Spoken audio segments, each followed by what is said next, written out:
আসসালামু আলাইকুম। আজকে আমি আমাদের ঘরের আদরের ছোট্ট সোনামণিদের জন্য একটি হোম রেমেডিস তৈরি করে দেখাবো। আর যেটি কিনা তৈরি করতে আমি মাত্র দুটো উপকরণ ইউজ করেছি, তাও কিনা বাসায় থাকা উপকরণ এগুলো।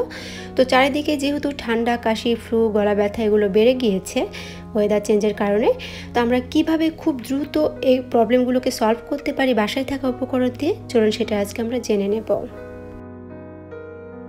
তো রেমেডিসটা বানাতে চুলায় আমি একটা প্যান বসিয়ে নিয়েছি এবং প্যানটাকে খুবই ভালোভাবে গরম করে নিতে হবে এবং এটা যখন গরম হয়ে যাবে সে পর্যায়ে কিন্তু চুলার পাওয়ারটা অফ করে দিতে হবে। এখন আমি দিয়ে দিব প্রায় 1 চামচ পরিমাণে মধু, দিয়ে দিব 5 থেকে 6 ফোঁটা মতো লেবুর রস। এখন একটা চামচের সাহায্যে দুটো উপাদানকে আমি খুব ভালোভাবে নেড়েচেড়ে সেট করে নিচ্ছি।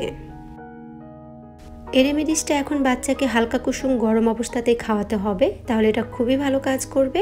তবে যাদের বাসায় ওভেন আছে তারা চাইলে কিন্তু এই কাজটা ওভেনেও করে নিতে পারেন। আমরা তো জানি যে মধু বা সাইট্রাস জাতীয় ফলগুলোকে বেশিক্ষণ জাল করা যায় না, কারণ এগুলোকে জাল করলে কিন্তু এগুলোর পুষ্টিগুণ নষ্ট হয়ে যায়। সেজন্য অবশ্যই কিন্তু আপনারা চুলার পাওয়ারটা অফ করে দেন এই কাজটা করবেন।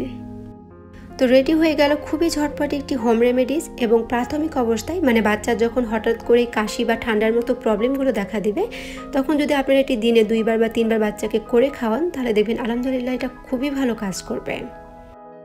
তবে অবশ্যই এই বিষয়টা মনে রাখবেন যে এই রেমেডিসটি কিন্তু হালকা কুসুম গরম অবস্থাতেই বাচ্চাকে খাওয়াতে হবে। কম বেশি আমরা তো সকলেই জানি যে বহুকাল থেকে লেবু বা মধু এগুলো কিন্তু ঠান্ডা কাশির মতো প্রবলেমগুলো সলভ করতে ব্যবহৃত হয়ে আসছে। তো এটার কোনো সাইড ইফেক্ট নেই, আপনারা চাইলে কিন্তু অবশ্যই এটি বাসাতে ট্রাই করে দেখতে পারেন আপনাদের বাচ্চাদের জন্য বা আপনাদের নিজেদের জন্য।